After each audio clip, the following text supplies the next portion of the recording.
کوئی بھی نہیں کرتا تھا، البتہ شاید ادب سے یا احترام سے یا جس طرح. تو وہ یہ فرمایا کرتے تھے کہ دو حالتیں ہیں، دو سے ایک صورت ضرور ہے. ایک یہ ہے کہ یا آپ سب کچھ سمجھ گئے ہیں اس لیے کوئی سوال نہیں اٹھا، یا پھر آپ کچھ بھی نہیں سمجھے. کیونکہ جب انسان سب کچھ سمجھ جائے تو بھی سوال پیدا نہیں ہوتا، اور جب کچھ بھی نہ سمجھے تو بھی سوال پیدا نہیں ہوتا، پھر تو سوال ہی پیدا نہیں ہوتا. لیکن اگر کچھ سمجھ جائے کچھ نہ سمجھے پھر سوال اٹھتا ہے. اب انشاءاللہ یہاں پر ہمیں امید ہے کہ سب کچھ سمجھ گئے ہیں انشاءاللہ، اس وجہ سے کوئی سوال پیدا نہیں ہو رہا ہے.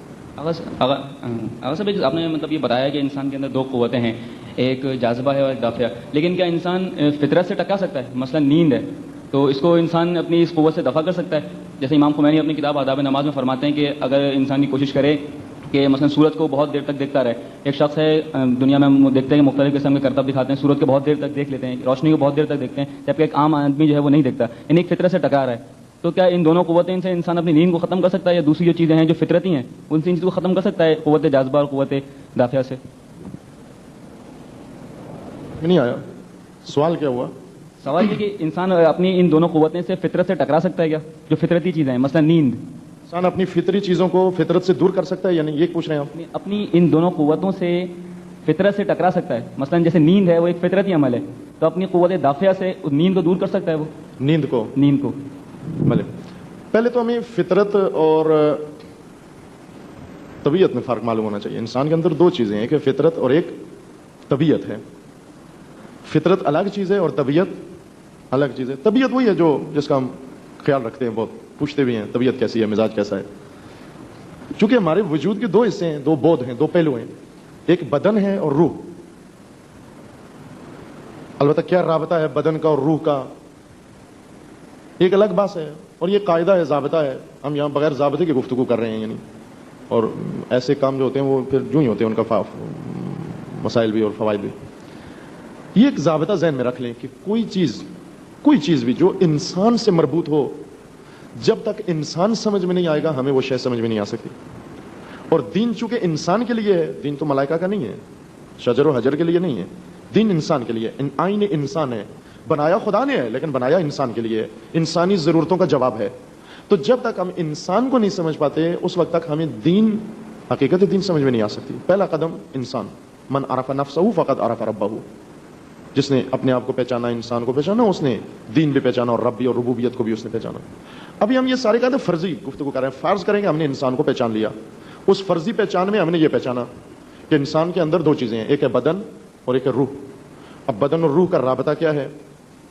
بدن اور روح آپ کہیں ایک سوار ہے، ایک سواری ہے، ایک مالک ہے، ایک آلہ ہے، ایک خادم ہے، ایک مخدوم ہے، ایک اصل ہے، ایک اس کے بارے میں حقیقت ہے، ایک اس کے ساتھ اس کی مدد کے لیے، معاونت کے لیے. یا کہیں ایک پرندہ ہے، دوسرا قفس ہے، دوسرا پنجرہ ہے. یہ ساری باتیں رابطہ روح و بدن کے لیے بیان ہو گئی ہیں. لیکن نا حقیقت یہ ہے کہ روح اور بدن دونوں انسان کے دو حصے ہیں، دو رتبے ہیں.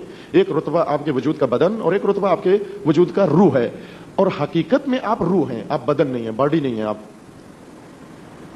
انسان فراموشی پہلی اس کی تجلی یہ ہے کہ انسان اپنے آپ کو سمجھے کہ میں بدن ہوں، حالانکہ آپ بدن نہیں ہیں.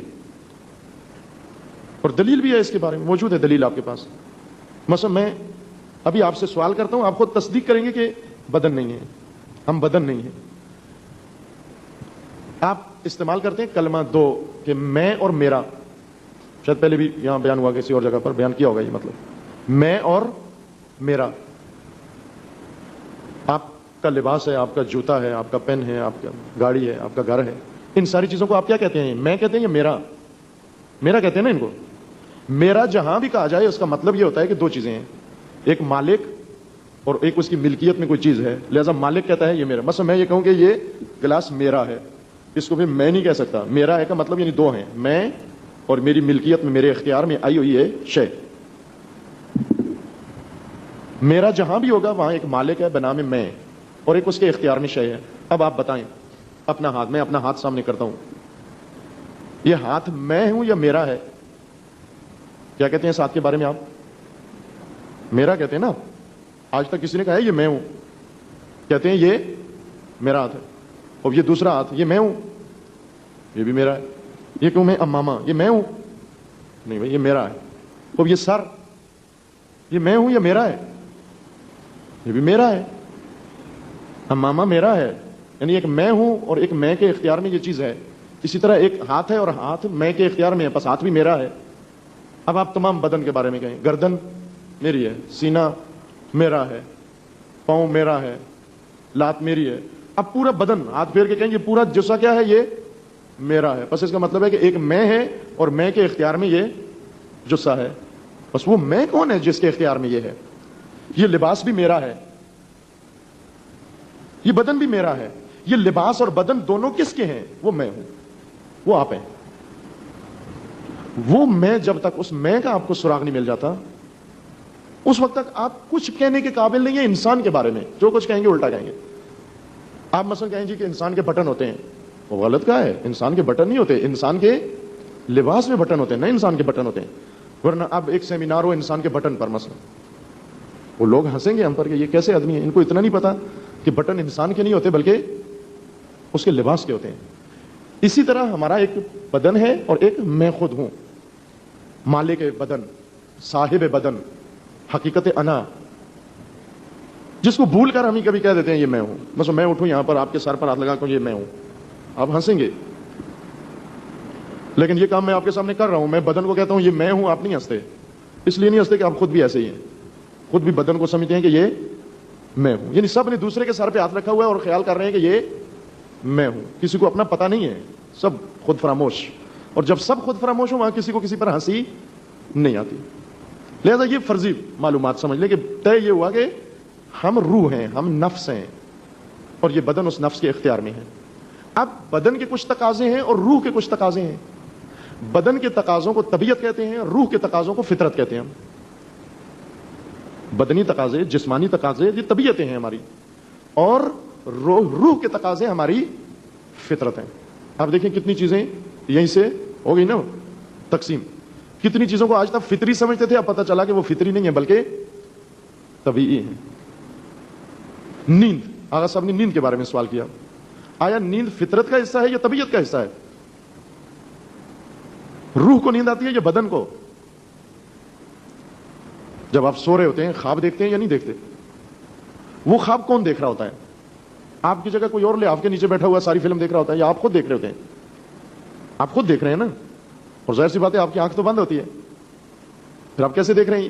معلوم ہوا کہ آپ سوئے ہوئے, آپ نہیں سوئے ہوئے, آپ کا ہمسایہ سویا ہوا ہے, بدن, باڈی, آپ کا دوست سویا ہوا ہے پہلو میں خراٹے بھر رہا ہے. آپ جاگ رہے ہیں, اور آپ کے جاگنے کی دلیل یہ ہے کہ آپ باقاعدہ پوری فلم دیکھ رہے ہیں. اور جاگتے ہیں جب, پھر یاد بھی ہوتی ہے کہ میں نے کیا دیکھا. آپ جاگ رہے ہوتے ہیں. نیند بدن کا حصہ ہے. تھک جاتے ہیں ہم. کون تھکتا ہے؟ فطرت تھکتی ہے یا طبیعت؟ طبیعت تھک جاتی ہے. یہ طبیعی چیزیں ہیں نا کہ فطری چیزیں ہیں. یہ طبیعت اور ہے, فطرت اور ہے. کیوں خدا نے یہ بنایا, یہ سنگم طبیعت اور فطرت کا امتزاج؟ اسی خلقت پہ تو فرمایا کہ تبارک اللہ احسن الخالقین, کیونکہ ایسے کوئی اور شاہکار نہیں بنایا. طبیعت اور فطرت کو ملا کے کوئی اور نہیں بنایا. ملائکہ طبیعت اور فطرت کا امتزاج نہیں ہے, جانور طبیعت اور فطرت کا امتزاج نہیں ہے, درخت طبیعت اور فطرت کا امتزاج نہیں ہے, زمین طبیعت اور فطرت کا امتزاج نہیں ہے. یعنی کوئی مخلوق انسان کے علاوہ طبیعت اور فطرت کا امتزاج نہیں ہے. فطر الناس علیہا فطرت اللہ التی فطر الناس علیہا. فقط انسان ہے کہ جس کو خدا نے فطرت کے ساتھ خلق کیا ہے. بس شناخت کی ضرورت ہے اس کو. لہذا ابھی ہمیں امتیاز قائل ہونا پڑے گا. طبیعی چیزیں اپنی الگ رکھیں اور فطری چیزیں الگ رکھیں. صبح آپ اٹھتے ہیں, فطرت کا تقاضا یہ کہ اٹھو نماز پڑھو. طبیعت کہتی ہے نہیں سو جاؤ, ابھی سونے کا وقت.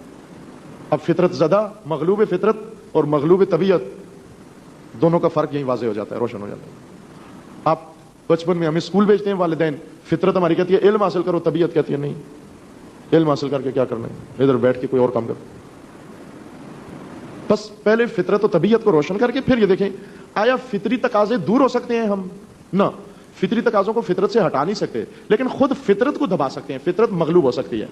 خود قرآن نے فرمایا کہ فطرت مغلوب ہو سکتی ہے. کب؟ جب طبیعت کا بوجھ پڑ جائے اس پر, جب طبیعت کی مٹی ڈال دیں اس پر, کیونکہ طبیعت بدن ہے نا, خاک. فطرت روح یہ دب جاتی ہے کبھی خاک کے نیچے. جس طرح کبھی اس باڈی کو خاک کے نیچے دفن کرتے ہیں, یہ فطرت بھی کبھی زندہ درگور ہو جاتی ہے. قرآن میں ارشاد ہے کہ قد افلح من زکاہا وقد خاب من دساہا. زکاہا یعنی جس نے پروان چڑھایا, دساہا یعنی جس نے دفن کر دیا اس کو. بس بعض اوقات فطرت دفن ہو جاتی ہے, اس کے اوپر طبیعت کا غلبہ آ جاتا ہے.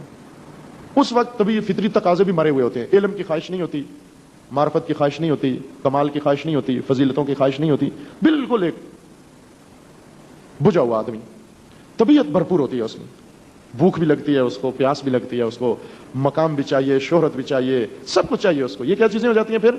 طبیعت کے تقاضے ہو جاتے ہیں, فطرت مر جاتی ہے. لیکن بعض اوقات انسان کو فطرت غالب آ جاتی ہے, طبیعت مغلوب ہو جاتی ہے. اور ہمیشہ جو ہی ہونا چاہیے کہ طبیعت مغلوب فطرت ہو, نہ کہ فطرت مغلوب طبیعت ہو. بس طبی تقاضے ہمیشہ, جب تک طبیعت ہے طبی تقاضے بھی رہیں گے, جب تک فطرت بیدار ہے اس وقت تک فطری تقاضے بھی رہیں گے. اس وقت تک دور نہیں ہوتے. دور اس وقت ہوں گے کہ جب آپ فطرت کو ہی دبا دیں. اور فطرت دب سکتی ہے, مر نہیں سکتی, مرے گی نہیں, دب سکتی ہے, خاموش ہو سکتی ہے, اس کے اوپر مٹی ڈالی جا سکتی ہے. جیسے کہتے ہیں ضمیر مرا ہوا, مردہ ضمیر. یہ مردہ ضمیر کا بھی نیچے سے اس کی آواز آ بھی جاتی ہے, البتہ جب زیادہ بوجھ نہ ہو اس کے اوپر.